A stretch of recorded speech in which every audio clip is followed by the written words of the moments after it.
Muy buenos días. Estamos de nuevo en el programa Cuando el río suena, que es un producto de Radio Violeta y Bionoticias. Lo hacemos como siempre aquí en el centro de la ciudad, frente a la Plaza de Armas, en Al Café, un lugar donde usted puede venir a compartir tranquilamente.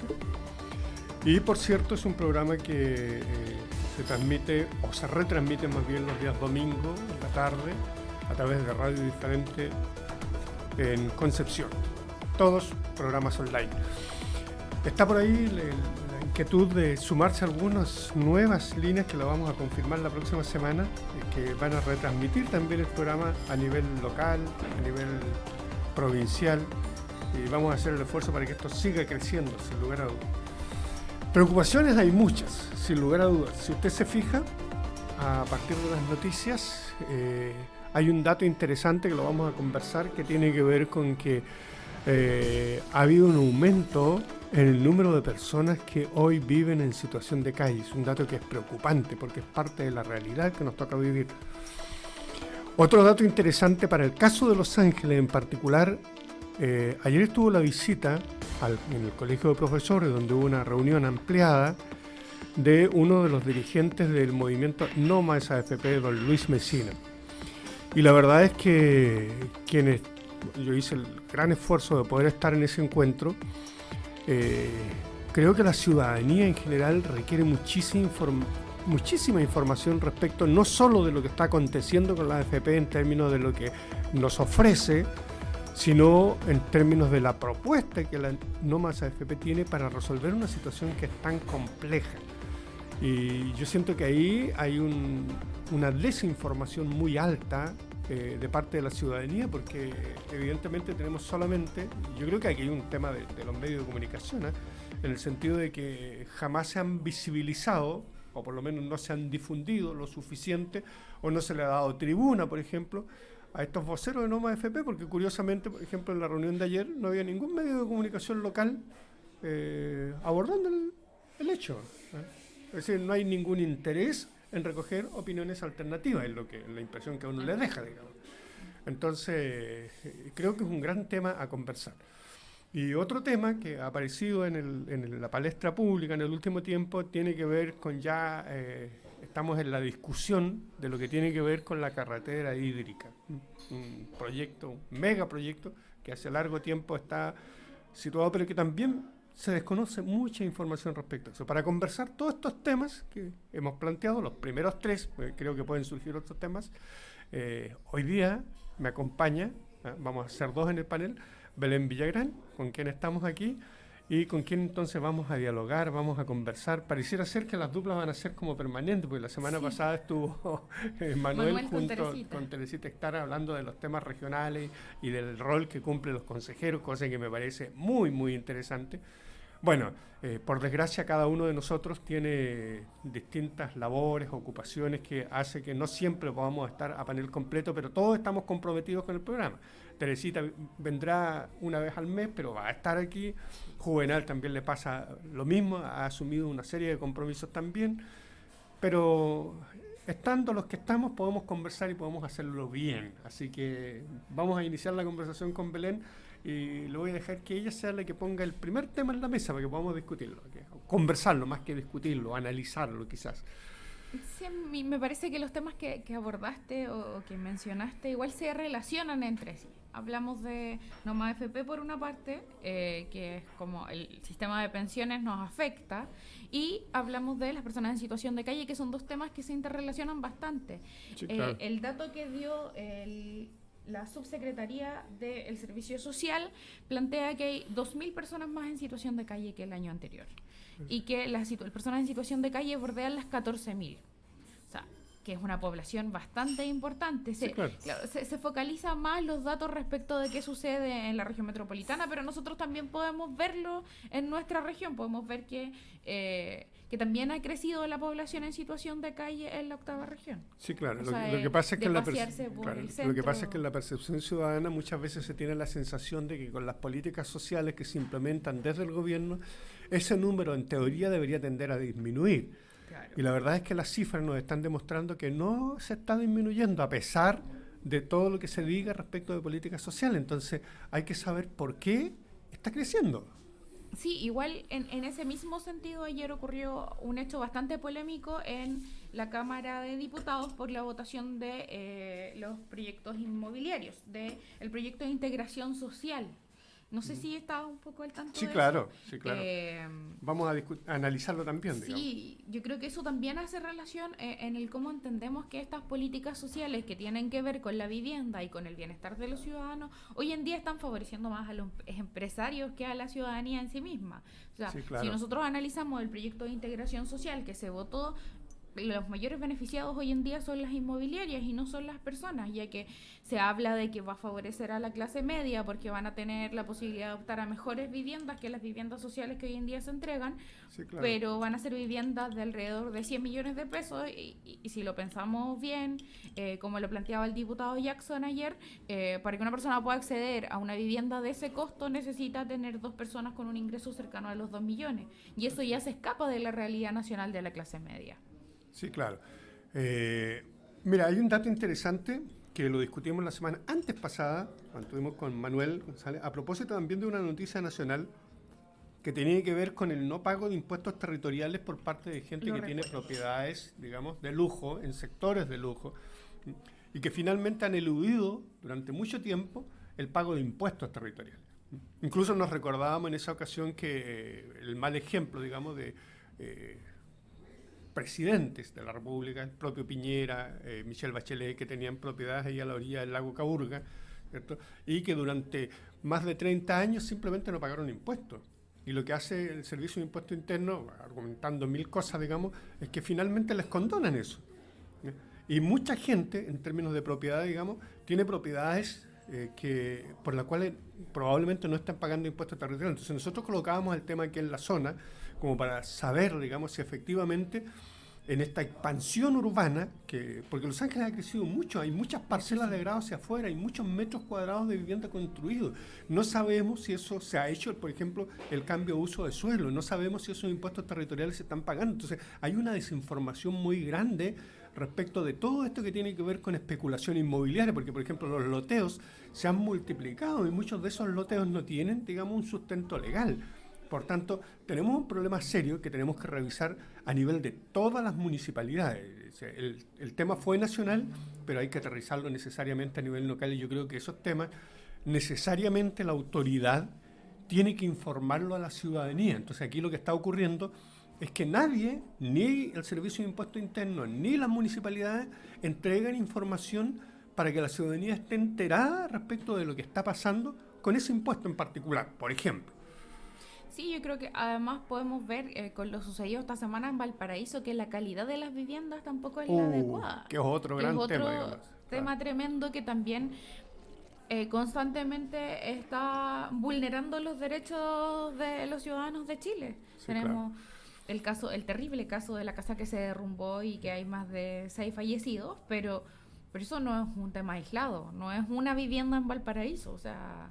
De hecho, si no nos es ponemos un tema, a revisar no es aquí un tema mismo ni en nuevo Los ni Ángeles, aislado. lo que pasó con el terremoto, lo que pasó luego con el tornado, hay muchas viviendas que se cayeron.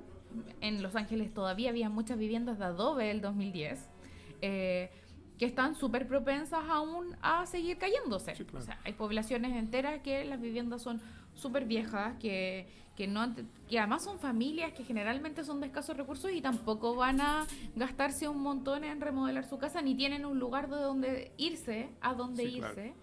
que es un poco alejado de la realidad que planteaba el ministro de Vivienda y Urbanismo hace poco tiempo, cuando decía que el chileno promedio tenía 2 casas y un departamento en la playa. Sí, claro. A mí me falta el departamento en la playa y una casa más.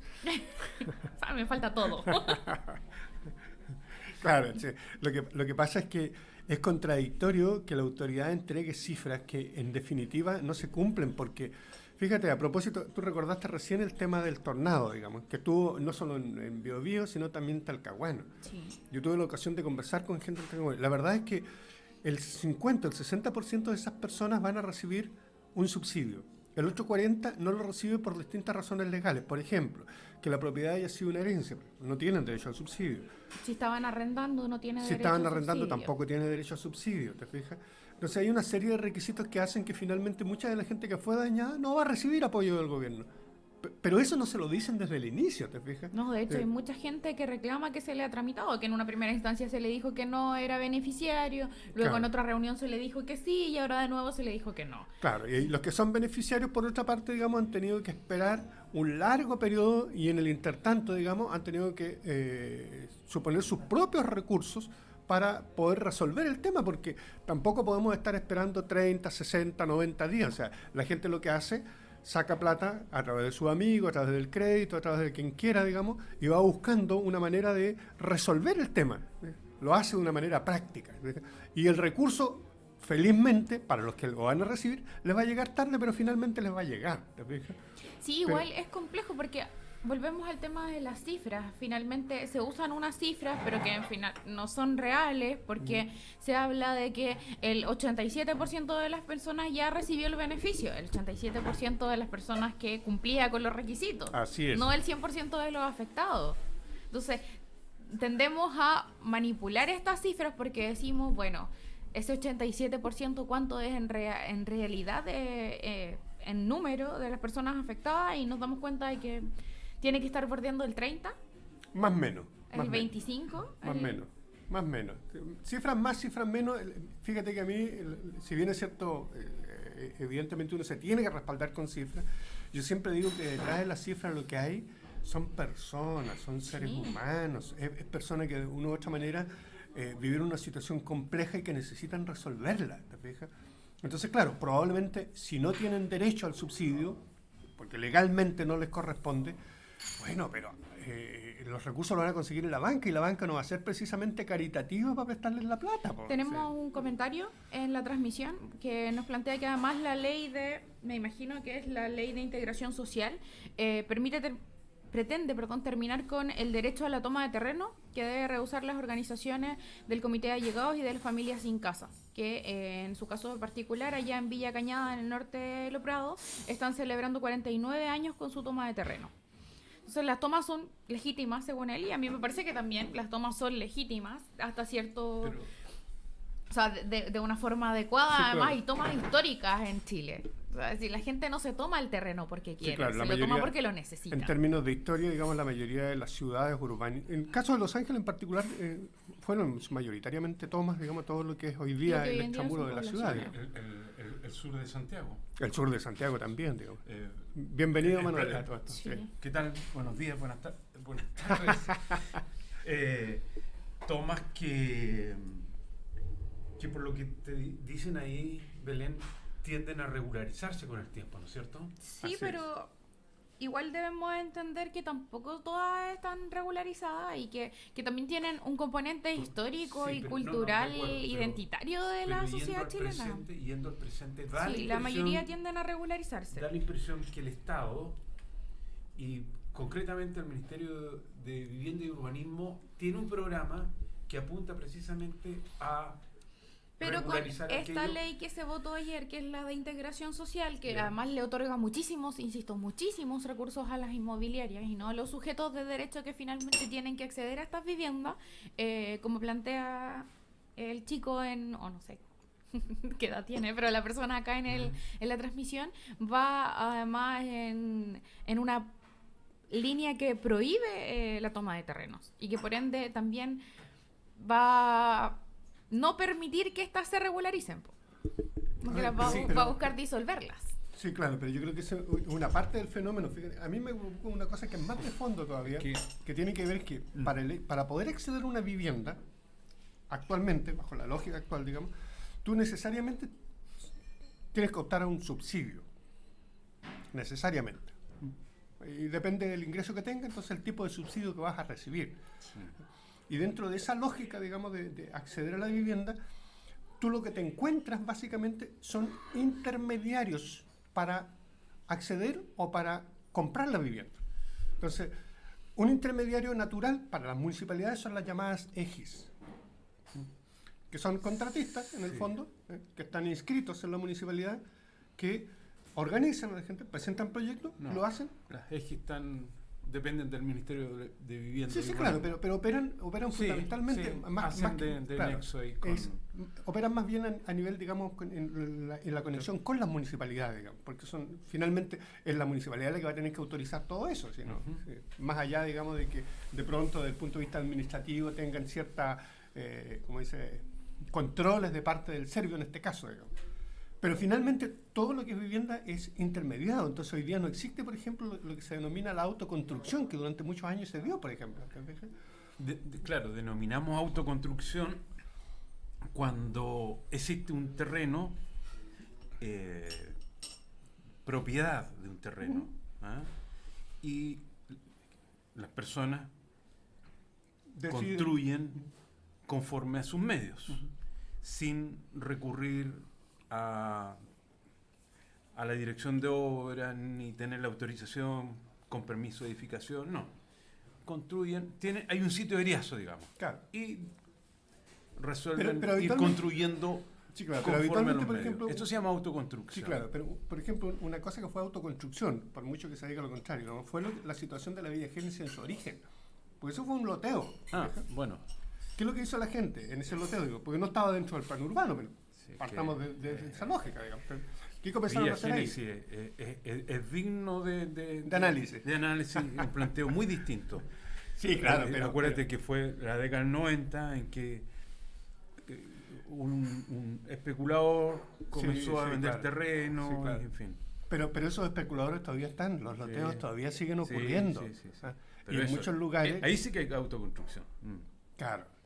A lo que voy yo, digamos, es que estos son fenómenos que, por no tener canales expeditos o más que expeditos, digamos, bien informados, bien situados para la ciudadanía, entonces se empiezan a generar todo este tipo de fenómenos, porque hay una especulación en el ámbito inmobiliario, con los terrenos particularmente, después tienes la especulación, digamos, en la construcción de lo que es la vivienda, y después más encima tienes todo el tema del trámite burocrático. Digamos. Pero ¿podemos hacernos una pregunta? Claro. Las tomas de terreno, ¿son parte del pasado? No. Otra pregunta. ¿Las tomas de terreno son claramente excepciones? Porque la última toma de terreno fuerte que recuerdo es la que hubo en Santiago Sur con Miguel Nasur, ¿te acuerdas? Sí. Pero en nuestra zona, quizás Concepción, no recuerdo recientes tomas como las que ocurrieron, la década del 60, 70, cuando viene el proceso de migración campo-ciudad, que fue un proceso rápido, casi violento. Sí, yo estoy de acuerdo contigo en eso, pero a lo que vamos, y en la parte de la discusión, para que podamos entendernos un poquito, digamos, es cómo los fenómenos a veces se empiezan a acumular. Entonces, partimos diciendo de que las cifras nos dicen, por ejemplo, de que hay un aumento en el número de personas en situación de calle. Y eso tiene que tener alguna explicación. Pues se supone que hay políticas sociales que se implementan precisamente para evitar que haya más gente en situación de calle. Pero las cifras, entregadas, digamos, desde el propio gobierno, nos indican que el número de personas, digamos, que están en situación de calle, claro, ha ido aumentando. O sea, ya es un dato preocupante. Si yo me voy al Ministerio de Vivienda y empiezo a hacer, digamos, un catastro, digamos, de lo que pasa con la gente, digamos, en términos de vivienda, el número de allegados también ha ido creciendo. Sí, bueno. Y bastante, digamos. Sí. Y eso, en algún minuto, va a tener un punto de salida, un punto de... Entonces, si tú tienes un mercado en donde hay especulación en el ámbito del territorio y la gente más humilde no puede acceder a eso, lo que va a ocurrir en algún minuto es que esa gente, por el propio impulso, lo que va a realizar van a ser tomas de terreno y nos vamos a meter en un lío. Bueno, en Quieco, sin ir más lejos, existe una toma Las Vegas. Quizás pueda servir como estudio de caso señalar que concurrimos a la Seremi de Bienes Nacionales. ¿Ya? Y allí nos informan que precisamente la Seremi de Vivienda y Urbanismo tiene un programa reciente, nuevo, que tiende a regularizar tales tomas. No son las mismas tomas de la década del 60-70 en que había pobreza extrema, casi casi, digamos, India, ¿no es cierto? Con desnutrición, en fin, todo lo que es problema. Hoy día eso es diferente. Es diferente. Pero de que existe un programa del Estado, en este caso del Ministerio de Vivienda y Urbanismo, por someter estos predios. Sí, claro. Lo que pasa es que hay múltiples programas, pero las necesidades son siempre crecientes. La preocupación mía es un poco la misma preocupación que en algún minuto manifestaba Juvenal. Uno tiene que pensar en una ciudad a 30, 40 años plazo. Esta es una ciudad que en términos de habitantes ha venido creciendo. Y como ha venido creciendo, entonces lo que tú puedes suponer es que cada vez van a tener más necesidad de personas que van a querer acceder a vivienda. Y hoy día eso está de alguna manera constreñido por distintas razones. Ese es el tema. Entonces, si uno hace una perspectiva a 5, 10 años, tenemos un problema. Tenemos muchos allegados y no tenemos terreno donde construir. ¿Qué va a pasar ahí? ¿Qué medidas vamos a tomar? ¿Qué vamos a hacer? El acceso a las viviendas construidas, ¿cómo va a ser también? Que es lo que planteábamos. Que esta ley es compleja, esta ley que se está tramitando recién, es compleja porque finalmente no está poniendo el ojo en los individuos y en los ciudadanos que necesitan acceder a subsidios, sino que le está entregando dinero a las inmobiliarias para construir. Claro, para que hagan la inversión respectiva. Las viviendas, pero que después van a tener un costo un poco menor, pero que en el fondo tampoco es menor. O sea, sabemos, y de hecho hay una polémica en la votación porque hay muchos diputados que tienen acciones en empresas inmobiliarias. Hay diputados que son dueños de empresas inmobiliarias. Y que votaron igual, y que de hecho al momento de interpelarlo, porque nuestro diputado de la zona, Monsalve, los interpeló en la Cámara y les dijo que deberían inhabilitarse. Recordemos que la inhabilitación de la votación es voluntaria, entonces igual es un poco un chiste, porque yo puedo tener intereses vinculados a la votación y si no quiero inhabilitarme no lo voy a hacer. De hecho, lo que planteaban los diputados que tenían intereses y que son evidentes, son dueños de empresas inmobiliarias, dijeron que ellos tenían mayor capacidad de dialogar y ellos deberían llevar esta discusión. Cuando es una contradicción, porque finalmente ellos se van a ver beneficiados con la ley. Bueno, esa es la complejidad de los temas. Cuando uno aborda temas, evidentemente todos estos temas tienen una serie de aristas. Hay mucha información que en general la ciudadanía desconoce. Yo recordaba hace un instante, digamos, este diálogo que tuvimos hace 2 semanas atrás a propósito de lo que fue, digamos, el impuesto territorial por esta denuncia que salió en Televisión Nacional por propiedades de alto valor que no pagaban impuestos, ¿ya? Y lo cierto es que uno va descubriendo después en la calle, conversando con los ciudadanos, es que en general la ciudadanía no tiene información, carece de información respecto de cómo opera el tema del impuesto territorial, respecto de cómo opera incluso este tema que nosotros habíamos conversado, que tenía que ver con la ampliación territorial, desconoce, y lo estábamos recordando, digamos, a propósito de quiénes tienen derecho o no a acceder a ciertos subsidios, que es lo que estábamos analizando cuando llegó Manuel aquí, digamos, con este tema de los afectados por el tornado. Entonces, finalmente la cifra dice que hay un 60% de gente que tiene derecho a subsidio y otro 40% que no tiene derecho a subsidio, ¿te fijas? Sí. Y hay distintas condiciones, pero mucha de esa gente que tuvo el daño hizo la inversión, pensó en tener el subsidio, finalmente no va a tener el subsidio, y los que lo van a recibir hacen la inversión previa y probablemente el subsidio no les va a cubrir todo lo que ellos han invertido, digamos. Entonces, el problema, digamos, pasa porque hay una gran cantidad de información que no llega a la ciudadanía. Ese es el punto, digamos. Sí, lo cierto es, hoy día el acceso a la vivienda es distinto. Hay subsidios. Sí, de distinta naturaleza. Deudas 20, 30 años, porque, bueno, después... Porque son créditos bancarios. El subsidio no te cubre el valor de la vivienda. El subsidio es solamente un aporte que te hace el Estado para... Claro. Y después... es un endeudamiento por 20, 30 años. Hoy día existe una amplia oferta de vivienda, no obstante. Sí, claro, pero por ejemplo, a propósito, por ejemplo, de los llamados créditos hipotecarios de los bancos. La pregunta del millón sería preguntar por qué el gobierno no controla, por ejemplo, las tasas de interés que se aplican a eso. Yo tengo claro que para los bancos es un negocio, digamos. Pero ellos aplican los intereses que ellos quieren, pues. De acuerdo, si nadie está diciendo que no tengan negocio. Bueno, pasó lo mismo con el crédito con aval del Estado para los estudiantes, ¿te fijas?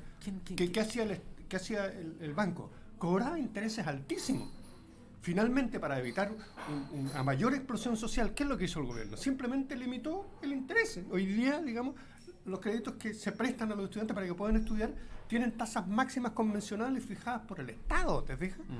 Está más regulado, digamos. Claro, está mucho más regulado. Pero ese fenómeno que ocurre ahí ocurre también en vivienda. Es tal cual, digamos. Y eso también tiene que ver con que nuestra Carta Constitucional habla de acceso y no de derechos. La verdad que para quienes nos están escuchando, quizás abordamos este asunto de diferentes ángulos.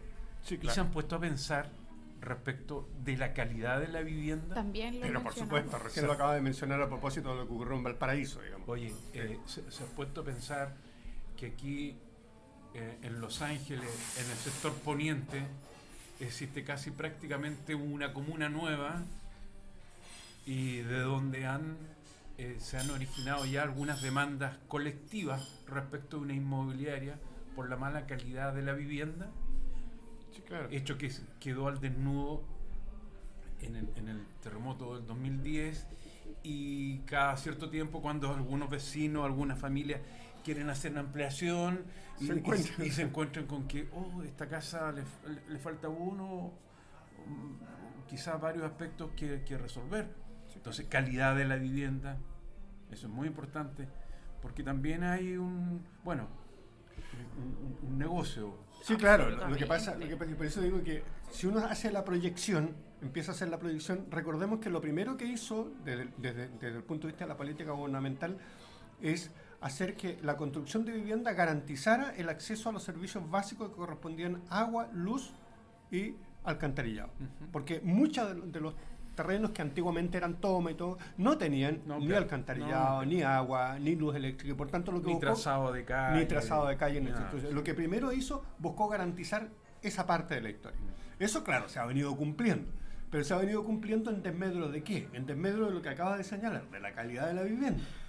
Entonces, hoy día, lo que hay que exigir, digamos, a estas nuevas empresas constructoras es que no solo aseguren el acceso a los servicios básicos que son luz, alcantarillado, sino que además deben garantizar de que la vivienda tenga estructuras adecuadas.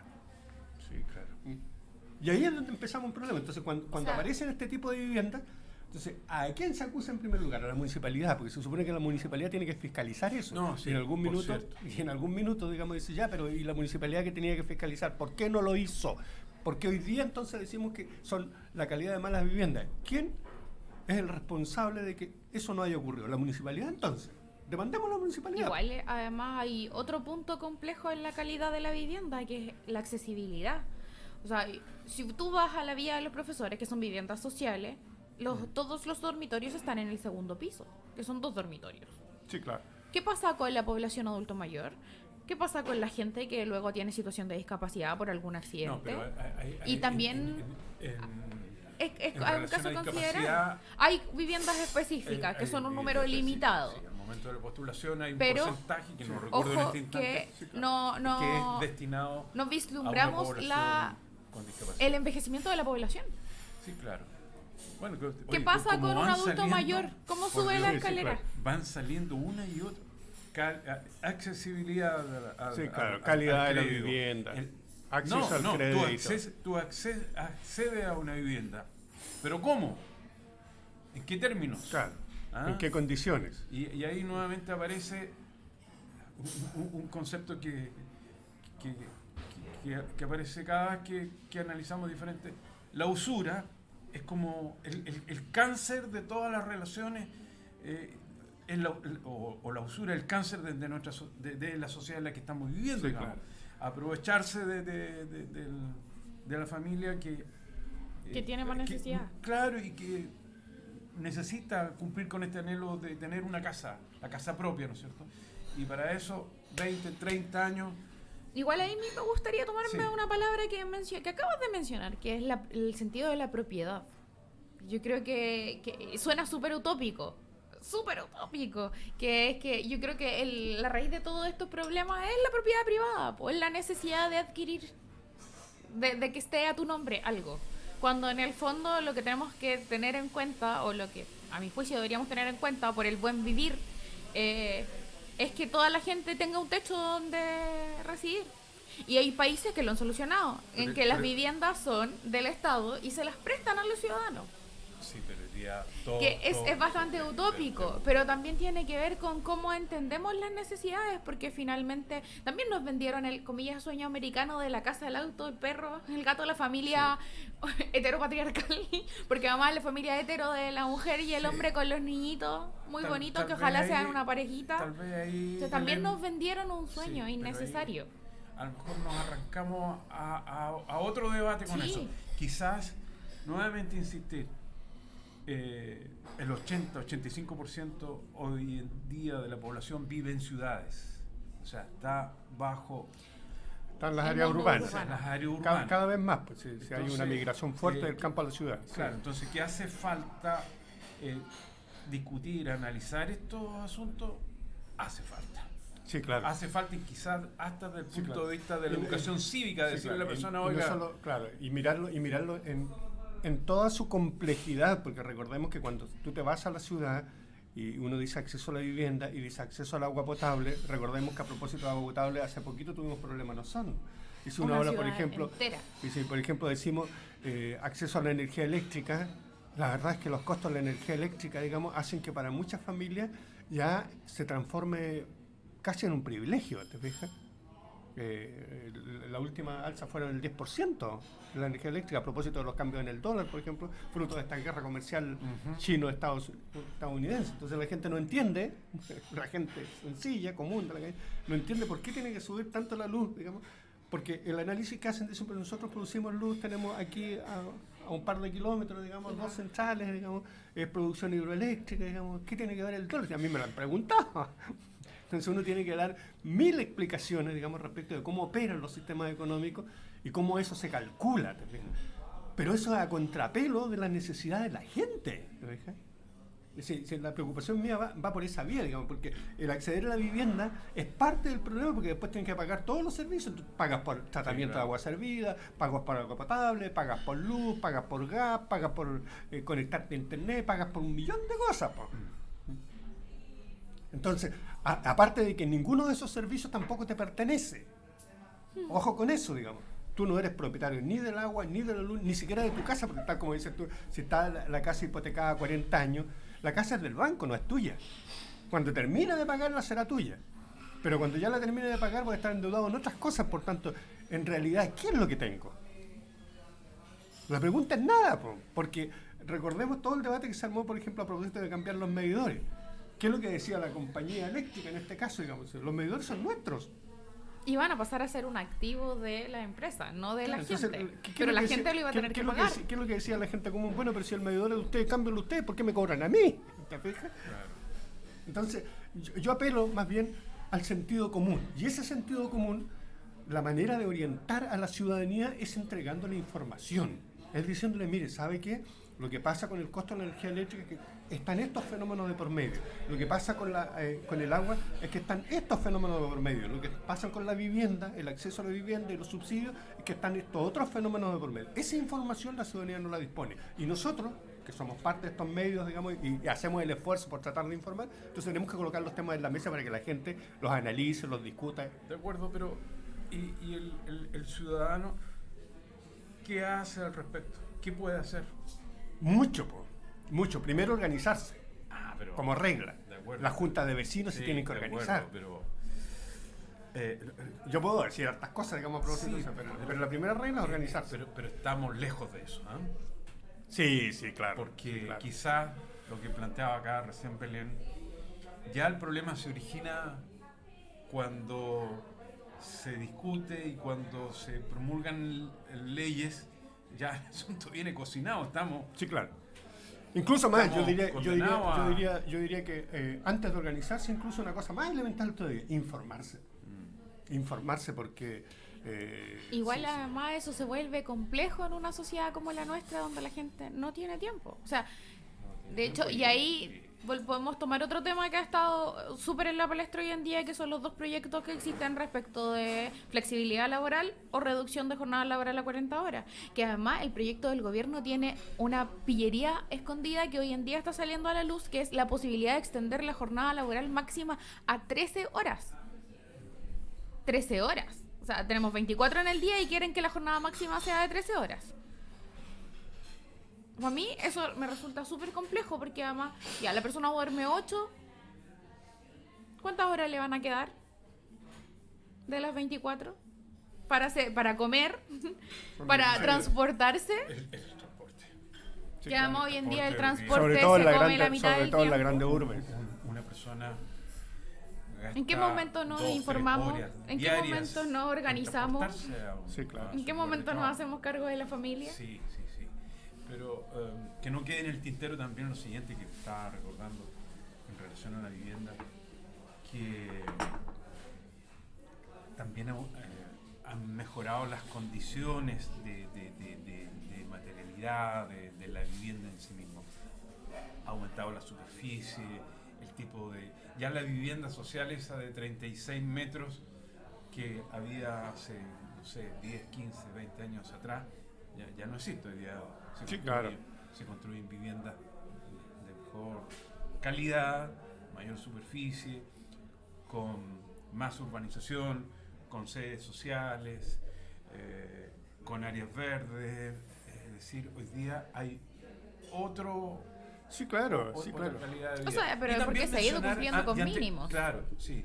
Y también mencionar, que no se nos olvide, que existen subsidios por parte del Estado que permiten a las familias acceder a Mejoramiento subsidios de vivienda. mejoramiento Sí, claro. y subsidios de ampliación, que dicho sea, también hay programas que son más integrales, que se gestionan, como tú decías, Nicoyana, a través de las EGIS, y que pretenden que las viviendas sean le den mejor calidad de vida a las personas. Pero para eso es fundamental que haya un esfuerzo de la familia por hacer un ahorro previo a través de sus cuentas de ahorro para la vivienda.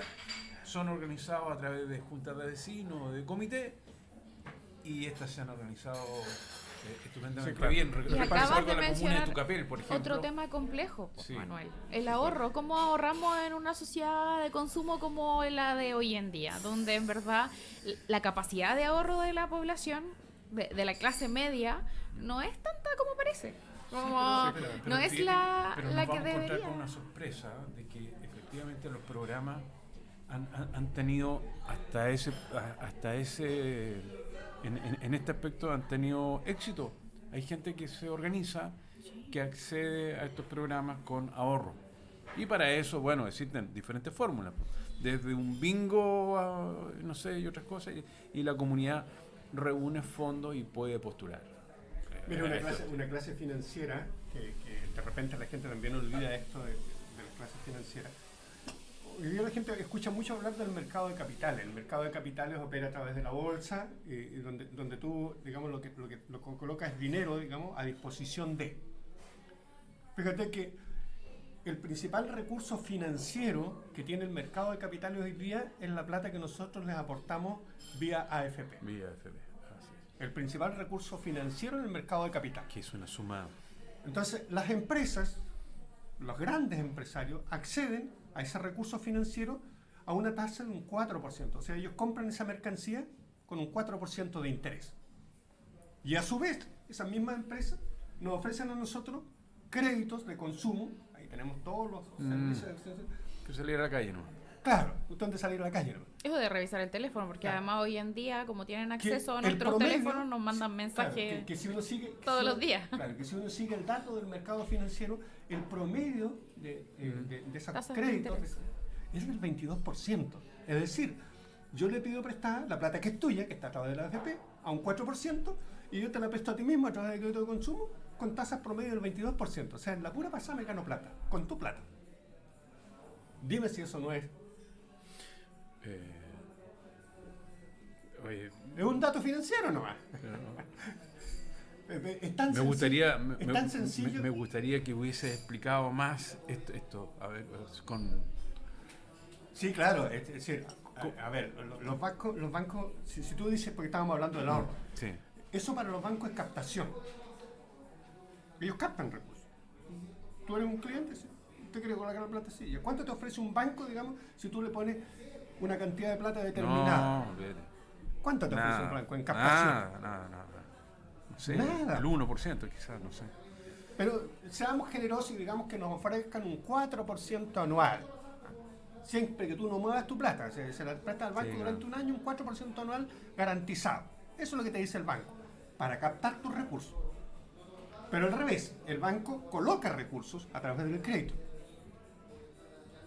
Porque por un lado recibe, por otro lado da. Claro. Y las colocaciones, que son los llamados créditos, están con tasa del 22%. O sea, para el banco, por donde tú lo mires, el negocio es redondo, digamos.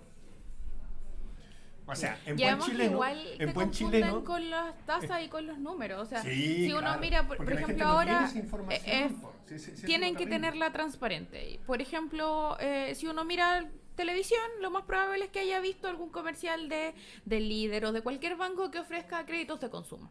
Créditos de consumo de, no sé, 3 millones de pesos, en los que terminas pagando 4.900.000. Pero dice que la tasa es del 1,4% sobre el total, sí. No sobre... O sea, ese 1,4 significa que yo termino pagando 1,4, pues 3 millones... Claro. Son los 3 millones más el 0,4 que es la diferencia. Y suena súper poquito, porque suena como si fueses a pagar casi nada. Pero pagas casi 2 veces, o sea, pagas 1 vez y medio el crédito que pediste. Por lo menos. Y si te atrasas, tampoco te dicen ahí al tiro en toda la información, ni cuando vas a tomarlo, porque además el chileno no acostumbra a leer los contratos que firma con las empresas. O sea, si uno va a pedir una tarjeta, uno le pasan 4 hojas y le dicen firme aquí, sí, uno pone la firma y listo. Pero aunque lo lea, aunque lo lea no lo entiende. Cuando nosotros conversamos, tú conversas con alguien sobre esto, la respuesta ya del ciudadano, del pobre Moya, que hemos hablado otras veces, te dice la única manera de tener es endeudarse. Sí, claro. Está naturalizado. Pero también es porque nos han creado necesidades. A mí me pasa que yo he visto familias muy vulnerables en las que las casas están para la cagada, por decirlo de una forma sutil, que se gotean, pero que tienen un plasma de 50 pulgadas porque la misma televisión les vendió la necesidad de que tienen que tener una televisión de esas, porque si no, no sirve. Porque si no, no estoy adecuada al mercado. Porque la gente renueva su teléfono una vez al año cuando no es necesario. Y estamos generando además más basura. Bueno, pues son temas bastante de fondo, pero hay miles de detalles. Yo cuento esto, digamos, así como súper al pasar, digamos, pero dentro de estos temas de los créditos hay todo un juego que tiene que ver, digamos, con cómo se aplican, por ejemplo, las tasas de interés cuando tú te atrasas y de qué manera. Hay toda una serie de información que en general no se maneja, digámoslo con franqueza. Es más, el solo hecho de operar con las tarjetas, entonces, tú le dejas la plata al banco y el banco, para que te administre ese recurso, te cobra una comisión. Evidentemente, te la cobra. Pero si tú imaginas la cantidad de recursos que tiene el banco y con los cuales el banco trabaja, digamos, la usura. Claro, ahí ya le vamos colocando nombres, ¿te fijas? Le vamos colocando nombres, pero el tema es, y por eso que yo insisto, a mí lo que me preocupa en perspectiva, por eso digo yo, y asumo un poco el discurso que tiene Juvenal, digamos, de cómo uno piensa la ciudad a 30, 40 años. Lo que va a empezar a ocurrir es que con todos estos problemas, y quiero traer a colación este tema de la carretera hídrica, lo que va a ocurrir, así como vamos, digamos, es que dentro de unos 10 años más vamos a tener casas va a mejorar la cantidad de las casas, pero no vamos a tener agua para esas viviendas. No vamos a tener agua para esos ciudadanos. No vamos a tener agua para las áreas verdes. No vamos a tener agua para las áreas verdes. Entonces, claro, vamos a tener mejor calidad de vivienda, pero vamos a tener grandes dificultades para poder acceder al agua. Vamos a tener que empezar a restringir el agua y vamos a tener que empezar a generar otra lógica de vivienda. Lo mismo nos va a pasar con la energía. Entonces, el tema es cómo nos proyectamos a 10, 15 años sabiendo que estos problemas van a estar ahí y cómo los vamos a resolver. Entonces, porque la carretera hídrica, si yo la miro, y me gustaría que entráramos un poquito al terreno, ya han aparecido más información a propósito de eso. La carretera hídrica, en el fondo, lo que busca es alimentar fundamentalmente a la industria, no al ciudadano. Porque el proyecto original, yo recuerdo mucho esto porque yo fui muy parte de la discusión previo a toda la construcción de las represas aquí en el Alto Biobío. El proyecto original contemplaba 7 represas, hoy día tenemos 5, faltan 2 todavía, ¿ya? Y uno de los primeros proyectos que apareció fue la carretera hídrica al Gran Concepción. ¿Y por qué? Porque el curso del Biobío estaba contaminado por todas las industrias que estaban aledañas y por tanto ya Concepción no podía obtener un agua limpia y había que traerla básicamente de la cordillera. Esa era parte del debate inicial. Hoy día todo eso cambió y hoy día la carretera hídrica no está pensada para alimentar una población del Gran Concepción que tiene agua contaminada, está pensada para llevarla al norte. De hecho, el gran proyecto que hoy en día se está debatiendo es Agua Atacama. Claro, ese es el tema. A ver, sobre el agua se puede hablar de crisis hídrica. Sí, claro. El agua es el recurso más importante que puede tener una sociedad, un Estado. Es lo más, la humanidad en el La fondo. humanidad, Sí, lo más vivificante que tenemos nosotros. Es un problema. Y con este cambio climático no aporta, sino ya encima va a ser un mayor problema. Se hace aún más acuciante. Decíamos tiempo atrás, el problema que tenemos en el norte, con las mineras que han agudizado aún más, agravado el problema de agua.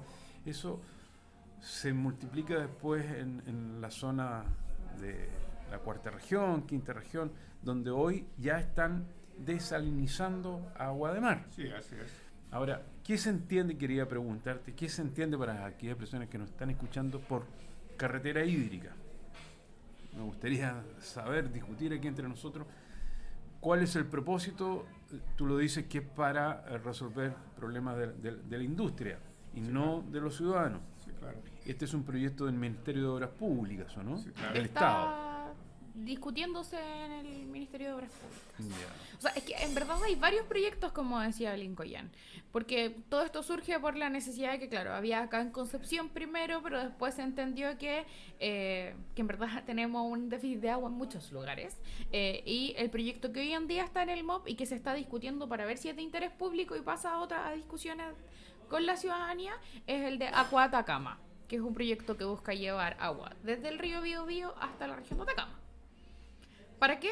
Para alimentar a las industrias. En el fondo, la excusa o lo que se plantea es vamos a hacer más productivo el desierto. Porque hoy en día no se considera que el ecosistema y la biodiversidad del desierto ya existe. Claro. Y que es y que no vamos a cambiarla. No vamos a poder plantar lechugas en el desierto como hacía un experto hace poco. Porque no es lo adecuado, además.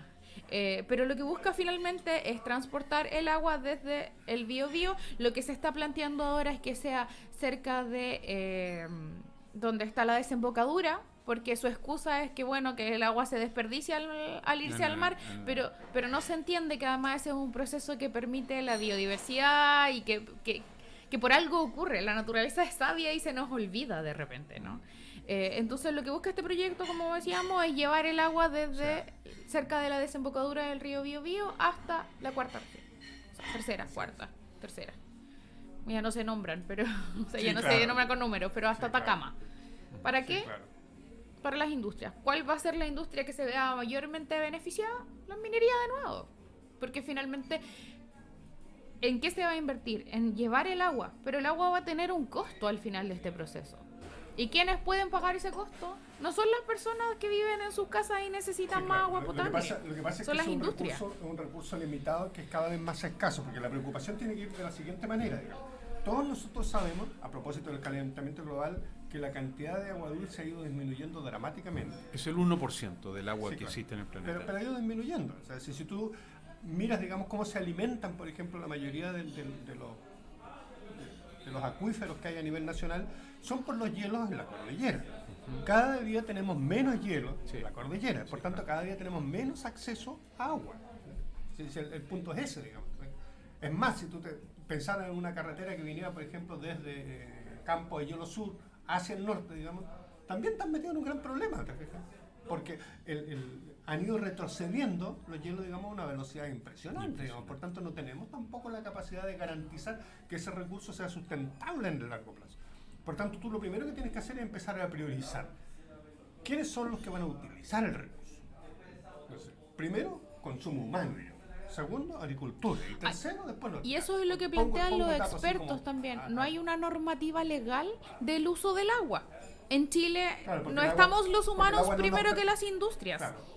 El agua es un bien de consumo, que además hay tenemos- gente que tiene los derechos. Claro, pero tenemos que claro, esa es la premisa fundamental, pues, el agua no nos pertenece. Esa es la premisa fundamental. Por tanto, si yo soy dueño del agua, yo hago el agua lo que yo quiera con el agua. Y por tanto, si yo decido, porque yo soy el dueño del agua, que esa agua se usa para la industria, entonces para la industria. Y ahí el Estado no juega ningún rol, si ese es el punto. Por eso se habla además de la necesidad de generar una normativa que permita establecer que además en los tratados de derechos humanos a nivel internacional sí hay una guía que nos dice que el agua debe tener como un orden prioritario de uso.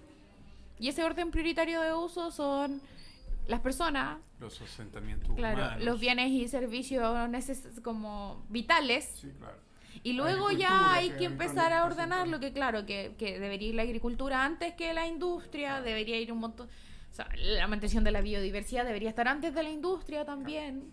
Y Pero eso en todos- Chile no existe. Claro. Y toda esa cadena, digamos, asentamientos humanos, agricultura e industria, todos tienen exactamente la misma obligación. ¿Y cuál es la obligación? Hacer un buen uso del recurso. No desperdiciarlo. Pero en términos, digamos, de política pública, a los que les piden hacer un buen uso del recurso es fundamentalmente al asentamiento humano y agricultura. Y la industria está desligada a hacer buen uso del recurso. Despilfarra el recurso en el fondo. En el caso del agua me refiero.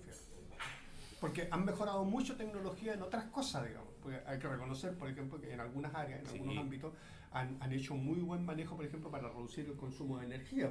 Por ejemplo, aquí mismo, por ejemplo, la industria forestal, que partió inicialmente, digamos, sacando energía, digamos, del sistema, hoy día aporta energía al sistema porque han hecho uso de la propia biomasa que producen, digamos, para generar su propia energía y, por tanto, lo que en un principio era un gasto, ¿verdad? Hoy día es un aporte. Es un aporte, sí. Uno tiene que decirlo, digamos, es así. Ahora, lo que pasa es que si tú tienes una industria que está aportando, ¿ya? Y que estamos generando, entonces, lo lógico es que la tarifa debería tender a bajar, ¿no?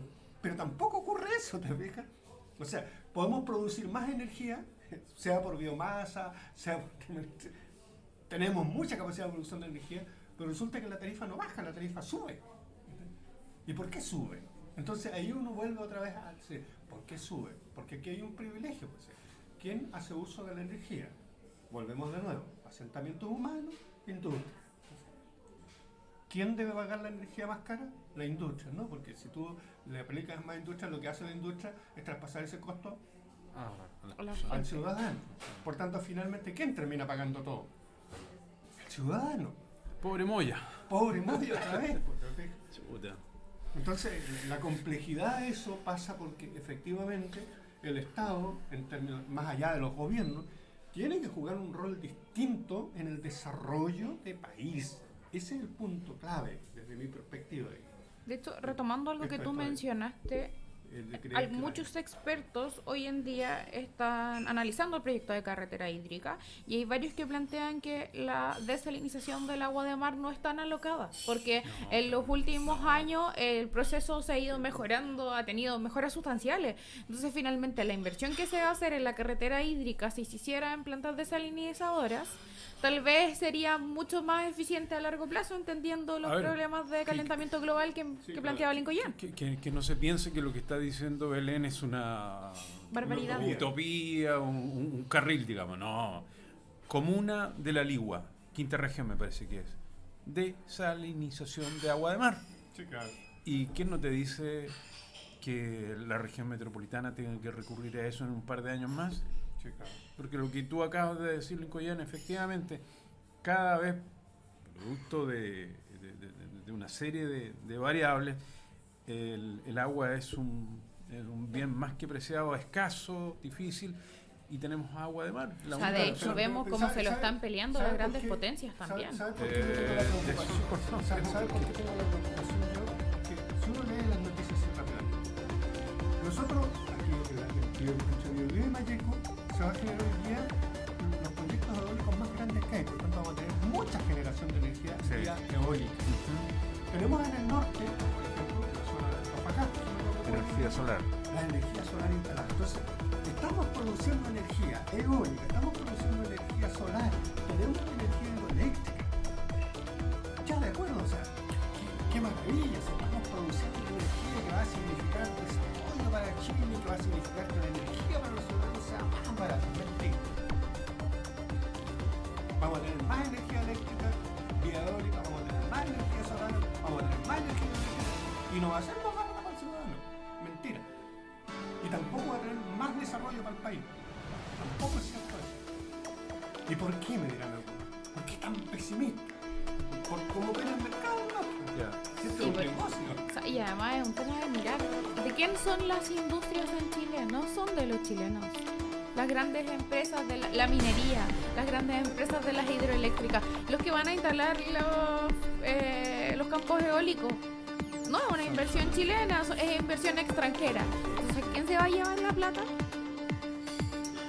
Los grandes holdings extranjeros que se están instalando en Chile. Y esto es un problema legal y de normativa y suena súper como en las nubes, pero es un tema constitucional. Hay que cambiar la constitución en Chile. Esa es la base de todo nuestro, o sea, la gran base que sustenta estos problemas.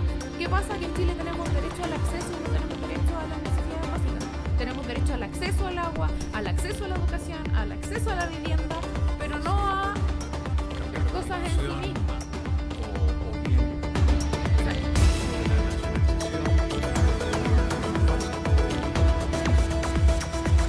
del agua, que no es